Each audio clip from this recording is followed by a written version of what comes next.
உடனே அவள் வந்து முறைச்சி பார்த்துட்ருப்பா கோமதி. பாண்டியன் உடனே சொல்லுவான், "இங்கே பாரு, உன்னோட ஹெல்த் கண்டிஷனை நீ தான் வந்து புரிஞ்சு நடந்துக்கணும். இப்போ தான் ஹாஸ்பிட்டலுக்கு போயிட்டு உங்கள் அம்மா வந்தா. ஹாஸ்பிட்டலில் என்ன சொன்னாங்க, பிபி சுகரை அப்பப்போ செக் பண்ணி பார்த்துக்கிட்டே இருங்க அப்படின்னு சொன்னாங்க. ஆனால் இவள் அதை கூட நினைக்காம அவள் பாட்டுக்கு போயிட்டா.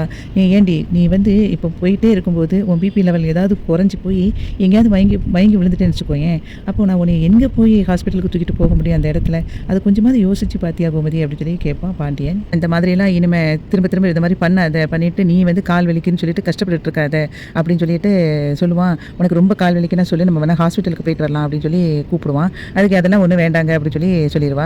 சொன்ன பிறகு இவா கேட்பா, "ஏங்க நீங்களும் தான் என் கூட சேர்ந்து நடந்தீங்க, அப்போ உங்களுக்கு கால் வலிக்கலையா?" அப்படின்னு கேட்கும்போது, "ஏன் எனக்கு வேறு கால் வலிக்கணும்னு உனக்கு நினைக்கிறியாக்கும்?" அப்படின்னு சொல்லுவான். உடனே அப்படி பார்த்த உடனே, "இல்லடி, நான் வந்து அங்கே இங்கேயும் ஓயாமல் நடக்கிறவன் தான். அப்படி நடக்கிறவனுக்கு வந்து இந்த மாதிரிலாம் கால் வலிக்காது. இன்னொன்று நல்லா நான் உழைக்கக்கூடிய ஆள், இந்த உழைக்கக்கூடிய ஆளுக்கு வந்து ஏன் கால் வலி வரப்போகுது?" அப்படின்னு சொல்லிட்டு அவளை பார்த்துட்டு திரும்ப சொல்லுவான், "ஐயோ, உடனே நீ உழைக்கலையா அப்படின்னு சொல்லிட்டு சொல்லிடாதம்மா. நீயும் உழைக்கக்கூடிய ஆள் தான், நீ வீட்டை பார்த்துக்கிற, நல்லா எல்லாம் பார்க்கக்கூடிய தங்கமான ஆள் தான், ஒன்றும் பிரச்சனை இல்லை. அதுக்காக உடனே கோவப்பட்டுட்டு உட்காந்துக்கிட்டு இருக்காத. கால் வலிச்சிச்சுன்னா என்னைய வந்து நைட்டு எழுப்பு, ஹாஸ்பிட்டலுக்கு ஒரு எட்டு போயிட்டு வந்துடலாம்" அப்படின்னு சொல்லும்போது, "எதுக்கு திரும்ப நைட்டு என்னைய எழுப்பி நான் உங்களை கூப்பிடும்போது நீங்கள் வந்து என் மேலே கோவப்பட்டு சண்டை போடவா?" அப்படின்னு சொல்லும்போது, "ஏண்டி கால் வலிச்சா ஹாஸ்பிட்டலுக்கு போவேன்னு சொன்னால் எதை எடுத்தாலும் குதர்க்கமாகவே பேசாத" அப்படின்னு சொல்லிட்டு இருப்பான். "இனிமேல் எங்கேயும் போய் தொலைஞ்சிடாத இந்த மாதிரி" அப்படின்னு சொல்லும்போது அரசி சொல்லுவா, "அம்மாலாம் இனிமேல் அப்படி போக மாட்டாங்கப்பா" அப்படின்னு சொல்லிட்டு, "என்னம்மா போக மாட்டில்ல?" அப்படின்னு சொன்ன உடனே கோமதி, "உங்கள் அப்பாவை ஒழுங்காக இருக்க சொல்லு, நான் கண்டிப்பாக நான் போக மாட்டேன்" அப்படின்னு சொல்லுவாள். "பாருடா என்னம்மா பேசுகிறா" அப்படின்னு சொல்லிட்டு படுத்துருவான் பாண்டியன். ராஜியும் கதிரும் பெட்ரூமில் இருப்பாங்க. அப்போ ராஜி வந்து படிக்கிறதுக்காக புக்கை எடுத்து வச்சுட்டு இருப்பாள். அப்போ கதிர் சொல்லுவான், "நான் உன்னை வந்து படின்னு சொல்லிகிட்டு இருக்கிறதுனால நீ வந்து ஃபீல் பண்ணாத.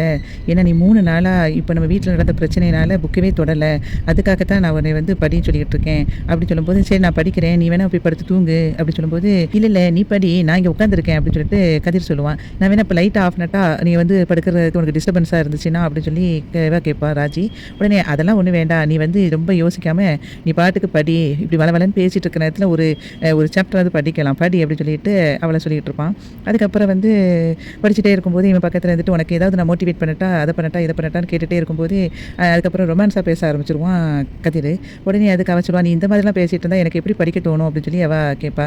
"ஐயோ, அது வேறையா, சரி நம்ம எல்லாம் படித்து முடித்த பிறகு, உன் எக்ஸாம் எல்லாம் முடிஞ்ச பிறகு நான் வந்து இந்த ரொமான்ஸ் எல்லாம் வச்சுக்கிறேன்" அப்படின்னு சொல்லிட்டு, "நான் இப்போ உட்காந்துருக்கேன்" அப்படின்னு சொல்லிட்டு ஓரமாக அப்படி உட்காந்துக்கிட்டே இருந்துட்டு அப்படியே தூங்குவான். உடனே இவன் ஓரளவுக்கு படித்து முடிச்சுட்டு அதை எடுத்து வச்சுட்டு சொல்லுவா, "நீ இப்படி உட்காந்து தூங்குறதுக்கு போய் படுக்கலாம்ல" அப்படின்னு சொல்லுவா ராஜி.